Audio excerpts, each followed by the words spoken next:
L'heure éco, l'interview, vous est présenté par Eco-Cuisine, le partenaire de votre projet de cuisine aménagée. 2 adresses dans l'Aube, Parc commercial Bégrine, Saint-Parotère, Tréromy, Parc de l'Aérodrome, Mazières-la-Grande-Paroisse.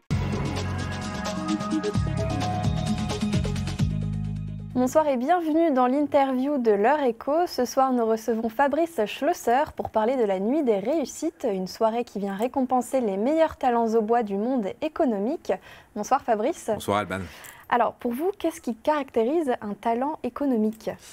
Un talent économique, on va dire que c'est soit un chef d'entreprise, soit un dirigeant, soit des collaborateurs qui, tous ensemble, font avancer une société, soit en ayant innové.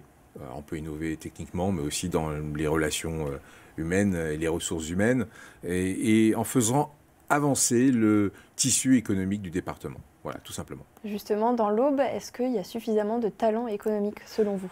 Et justement, je trouve qu'on se fouette un peu dans l'Aube, on se fait mal, en se disant peut-être que dans d'autres départements, il y a plus de choses, etc. Moi qui vis la vie économique de l'Aube depuis à peu près une vingtaine d'années, grâce à l'émission Réussite qu'on fait avec la CCI, qui a 19 ans, je suis à chaque fois étonné des ressources et des rencontres que je fais.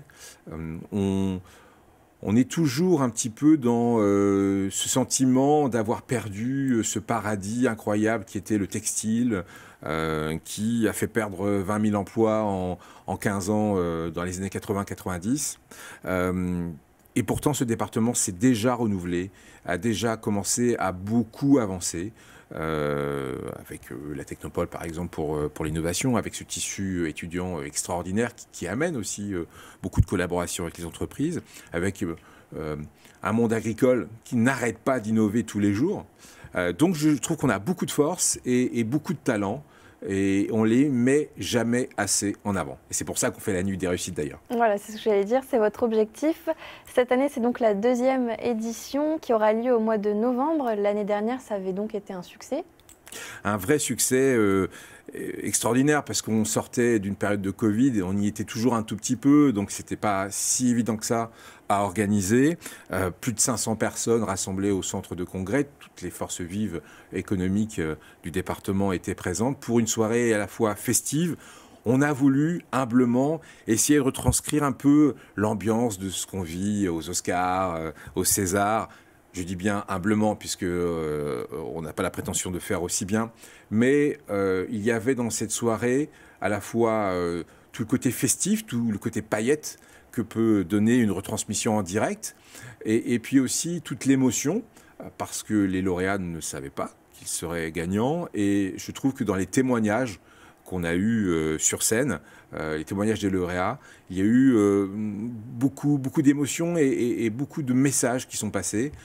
Ça a fait en tout une très belle soirée. Alors, la Nuit des réussites, ce sont donc 12 récompenses. Est-ce que vous pouvez nous rappeler les catégories des trophées ? Voilà, je vais essayer de ne pas faire une liste à l'après-vert, quoique je vais un petit peu le faire. Évidemment, c'est toujours subjectif, le choix de trophées, mais on a essayé de faire à la fois des trophées transversaux qui peuvent concerner n'importe quelle entreprise, petite PME, grosse société, etc. Et puis des trophées plus thématisés parce qu'on avait l'impression qu'il fallait vraiment appuyer sur telle ou telle thématique. Alors ça donne quoi ? D'abord, un trophée de l'innovation. Forcément, c'est important de montrer que le département bouge avec des chefs d'entreprise qui essayent d'innover. Pas forcément uniquement sur le plan technologique, c'est ce qu'on dit un petit peu en description de ce trophée, mais on peut innover dans le domaine de la communication ou du commerce, et donc ça concerne l'ensemble des entreprises. Il y a le trophée de la start-up, là c'est thématisé. On a un tissu de start-up assez fort dans le département, grâce à la Technopole par exemple. C'est toujours bien de mettre en lumière l'une de ces sociétés qui émergent. On a le trophée Made in Aube, ça c'est un petit peu notre précaré, notre petit chouchou. C'est l'envie de récompenser une entreprise qui essaye de favoriser la fabrication d'un produit dans l'Aube. Il y a plusieurs possibilités. C'est pas uniquement du textile, ça peut être d'autres produits. Et ça, c'est notre petit chouchou parce que c'est assez particulier. Nouveau trophée, le trophée de l'entreprise responsable et durable. On est dans l'univers du RSE. Évidemment, c'est un enjeu important de la vie des sociétés aujourd'hui et ça nous paraissait utile de le mettre en avant cette année. Ça n'existait pas l'année dernière. On a le trophée du monde agricole. Bien entendu, c'est important. L'Aube consacre plus de la moitié de ses terres à l'agriculture, que ce soit de la viticulture du champagne ou du céréalier ou d'autres activités par ailleurs. Il y a beaucoup de choses à raconter, beaucoup d'aventures aussi là-dessus. On a l'entreprise au féminin, qui est un des trophées majeurs pour nous cette année. Alors, c'est pas qu'on fait de la sectorisation ou qu'on catégorise les chefs d'entreprise, c'est que on estime qu'il faut mettre en avant les femmes chefs d'entreprise. Elles ne sont pas assez nombreuses, seulement 30% des chefs d'entreprise sont des femmes en France, c'est pas normal. Et autant les mettre en avant dans un trophée particulier. On a le trophée de l'artisanat, évidemment. Ça, c'était important de l'avoir. Le trophée de l'action associative, c'est un nouveau trophée.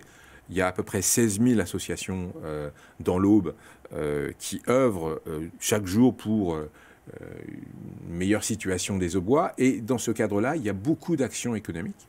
Et on voulait donc mettre en avant une association qui avait un rôle économique dans le département. Ça sera aussi un nouveau trophée. Évidemment, un trophée coup de cœur du jury, parce qu'il faut aussi donner une certaine liberté au jury de choisir parmi les candidats une société particulière qui ait un ADN particulier. Et puis, on arrive aux 3 autres trophées majeurs. Le prix du public. Là, on va présenter via une plateforme toutes les entreprises nominées. Et les Aubois pourront, par un simple clic, choisir leur entreprise préférée. Le trophée de l'entrepreneur de l'année permettra de désigner la personne qui aura, par ses actions, ses initiatives, ses réussites, vraiment marqué l'année économique. Et puis enfin, l'entreprise de l'année, le trophée de l'entreprise de l'année, qui est le trophée majeur et qui permettra de mettre en avant une société qui, par tout point, est un exemple. Alors, est-ce que parmi toutes ces récompenses, vous en avez un préféré? Vous parliez du Made in Aube. Alors oui. Je pense que le Made in Aube est vraiment un trophée particulier parce qu'il boucle la boucle, entre guillemets. L'idée, c'est de mettre en avant les entreprises auboises, mais quand ces entreprises auboises, en plus, font travailler d'autres entreprises auboises, là, on est vraiment dans un travail de territoire extraordinaire. C'est pas simple à réaliser comme challenge pour une entreprise. Et oui, c'est mon petit chouchou. Alors, comment on se porte candidat si on veut participer? C'est très simple. On peut se porter candidat dès maintenant. Vous allez sur la nuitdesreussites.fr. C'est un site internet dédié à cette cérémonie et à cette manifestation. Et vous avez tout de suite sur la page d'accueil se porter candidat.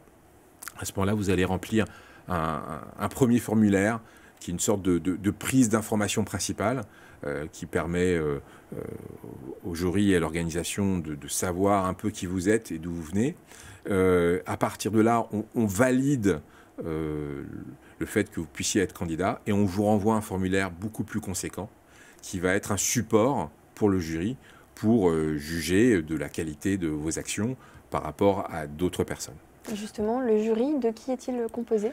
La volonté de Canal 32, lorsque la chaîne a voulu organiser ces trophées économiques, c'est de pouvoir rassembler la plupart des familles économiques du département. Et donc, l'idée, c'est par exemple d'avoir un représentant de chaque chambre consulaire. Chambre d'agriculture, CCI, Chambre des métiers. Évidemment, nos partenaires premium, les plus grands partenaires, font partie du jury parce qu'ils sont vraiment partie prenante de cette action. Et pour exemple, nous avons l'agence de communication Icadia qui fait partie du jury. Et ensuite, on a rassemblé d'autres personnalités issues du monde économique. Par exemple, le président du MEDEF fait partie du jury, une personnalité féminine qui a fait partie du CJD, du Centre des jeunes dirigeants. Vous voyez, on essaye d'aller chercher différents environnements et de les rassembler pour en faire un jury, je pense, déjà extrêmement légitime, mais aussi fort par sa diversité. Et donc, ça amène à des discussions, je pense, assez intéressantes. De l'échange. De l'échange, exactement. Est-ce qu'on a déjà des noms, des candidats? Alors non, on vient de lancer vraiment l'action de la saison 2 de la Nuit des Réussites. C'est ma première interview. Le site internet a été publié et mis à jour il y a 3 jours. Ça y est, c'est parti, vous pouvez y aller. Vous pouvez vous porter candidat. L'année dernière, nous avions à peu près eu 70 entreprises qui s'étaient portées candidats. Oh, on espère peut-être atteindre la centaine, ce serait fabuleux, ce serait vraiment un énorme succès. L'appel est lancé. L'appel est lancé, lanuitdesreussites.fr. Et après, vous vous laissez porter par le site, tout va bien. Merci beaucoup d'avoir été avec nous. Merci Alban. L'heure éco continue sur Canal 32. C'était l'heure éco, l'interview avec Eco-Cuisine, votre cuisine de qualité à prix économique. 2 adresses dans l'Aube, Parc commercial Bégrine, Saint-Parotère, Tréromy, Parc de l'Aérodrome, Mazières-la-Grande-Paroisse.